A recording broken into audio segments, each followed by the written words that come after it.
Hi, today we're going to read the book Burglar Bill, written by Janet and Allan Alberg.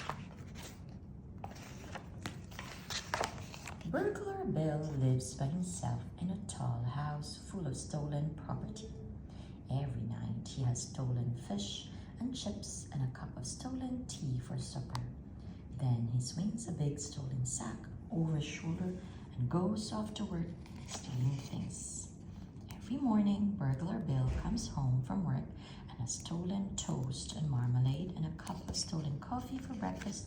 Then he goes upstairs and sleeps all day in a comfortable stolen bed.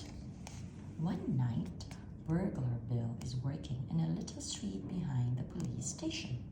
When he comes to the first house, he climbs in through the bathroom window and shines his torch around. "That's a nice toothbrush," says Burglar Bill. "I'll have that." And he puts it into his sack. When he comes to the second house, he climbs in through the kitchen window and shines his torch around. "That's a nice tin of beans," says Burglar Bill. "I'll have that." And he puts it into his sack.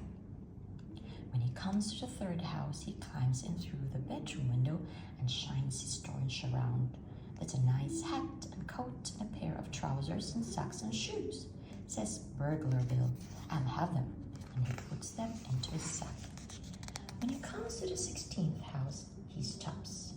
There, on the front step, is a big brown box with little holes in it. "That's a nice big brown box with little holes in it," says Burglar Bill. "I'll have that." In the distance, the town hall clock strikes 5. "Time to stop work," says Burglar Bill. He swings the sack over his shoulder, picks up the box, and goes home to have breakfast. After breakfast, Burglar Bill plays with his cat by the fire. Suddenly, he hears a noise. "Sounds like a police car," says Burglar Bill. But the noise is coming from the big brown box, and it is getting louder. "Sounds like 2 police cars," says Burglar Bill. He creeps up to the box and raises the lid. "Blow me down," he says. "It ain't no police cars, it's a baby." Burglar Bill puts the baby on the table. "What was you doing in that box, baby?" he says. But the baby only keeps on crying. "All alone," says Burglar Bill. He pats the baby's little hand. "A orphan!" The baby only keeps on crying. Then Burglar Bill says, "I know what you want. Grub." Burglar Bill gives an apple to the baby, but still the baby cries. He gives a slice of toast and marmalade to the baby, but still the baby cries. He gives a plate of beans and a cup of tea to the baby. The baby eats the beans, throws the cup of tea on the floor, and starts to laugh. "That's better," says Burglar Bill. "I like a few beans myself." Burglar Bill sits by the fire and wonders what to do. The baby is crying again. He gives the baby a football to play with. The baby throws the football at the cat and keeps on crying. He gives the baby a book to look at. The baby bites a hole in the book and keeps on crying. He sings a song and plays the piano to the baby. The baby cries louder than ever. He falls off the piano stool and bangs his nose on the floor. The baby laughs and shouts, "Again!" "Again?" says Burglar Bill. He rubs his nose. "I didn't want to do it the first time." Burglar Bill bounces the baby on his knee. "So you can talk," he says. "Say, Burglar Bill." "Bogglable," says the baby. "Say, Peter Piper picked a peck of pickled pepper," says Burglar Bill. "Bogglable," says the baby. Suddenly, Burglar Bill feels his knee getting wet and smells a smell. "Pooh," he says. "I know what you want." "Pooh," says the baby. Burglar Bill changes the baby's nappy. He doesn't have another one, so he uses an old bath towel instead.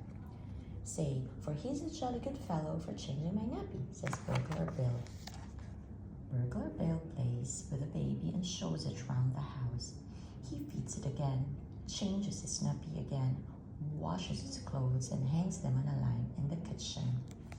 When the night comes, he takes the baby for a walk in the park. Say, "Run for it if you see anybody," says Burglar Bill. "Run for it," the baby says. At 12 o'clock, o'clock, Burglar Bill comes home, puts the baby to bed and goes to bed himself. Soon, he's snoring softly and dreaming of his childhood days. Suddenly, he wakes up. Downstairs, there's a noise. It is a noise that Burglar Bill has heard before. The noise of someone opening a window and climbing carefully in. "Blow me down," says Burglar Bill. "I'm being burgled." Burglar Bill creeps to the top of the stairs. Down below, a torch is shining and a voice says, "That's a nice umbrella. I'll have that." Burglar Bill creeps down the stairs. The voice says, "That's nice. Tin of beans. I'll have that." Burglar Bill creeps along the hall and into the kitchen. The voice says, "That's a nice date and walnut cake with buttercream filling and icing on the top. I'll have that." Burglar Bill puts on the light. There, with a black mask over her eyes and her hand in the bread bin, stands a lady. "Who are you?" says Burglar Bill. "I'm Burglar Betty," says the lady. "Who are you?" Burglar Bill puts on his own mask. "Oh," says Burglar Betty, "I know you. It's Burglar Bill. I've seen your picture in the Police Gazette." Then she says, "Look here. I'm ever so sorry breaking in like this. If I'd have known." "Don't mention it," says Burglar Bill. He holds out his hand. "Pleased to meet you." "Likewise, I'm sure," Burglar Betty says. Burglar Bill makes a jug of cocoa and opens a packet of ginger biscuits. The two burglars sit round the kitchen table. "You married, Bill?" says Burglar Betty. "No," says Burglar Bill. "The right woman never come along." He offers the biscuits to Burglar Betty. She takes one and dips it in her cocoa. "Only, I just wondered," she says, "seeing these baby things." "Oh, I got a baby," says Burglar Bill. "Found it on a doorstep in a box."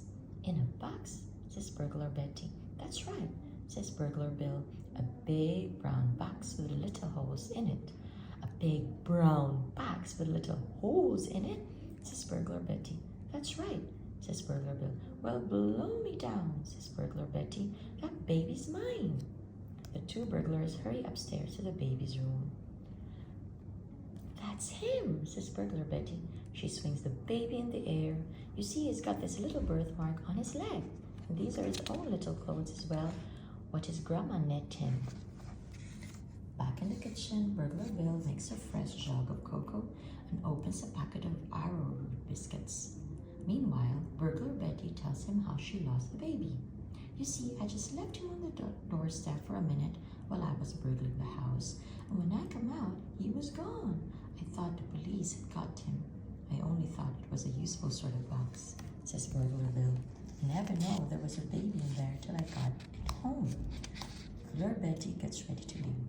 "I suppose your husband will be glad when you get back," says Burglar Bill. "No, he won't," says Burglar Betty. "I ain't got no husband." She dabs a little hanky to her eyes. "You see, I'm a widow lady." Burglar Bill walks through the town with Burglar Betty and the baby. "You know, Betty," he says, "getting burglared like that give me a fright." "I know what you mean," says Burglar Betty.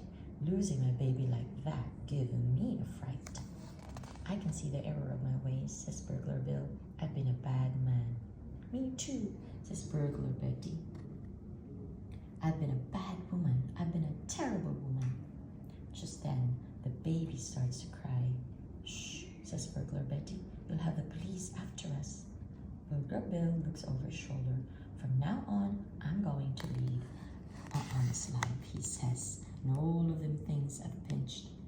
All them things I've pinched as well," says Burglar Betty. "All them things," says Burglar Bill. "Mine and yours, Betty. We're going to take them back."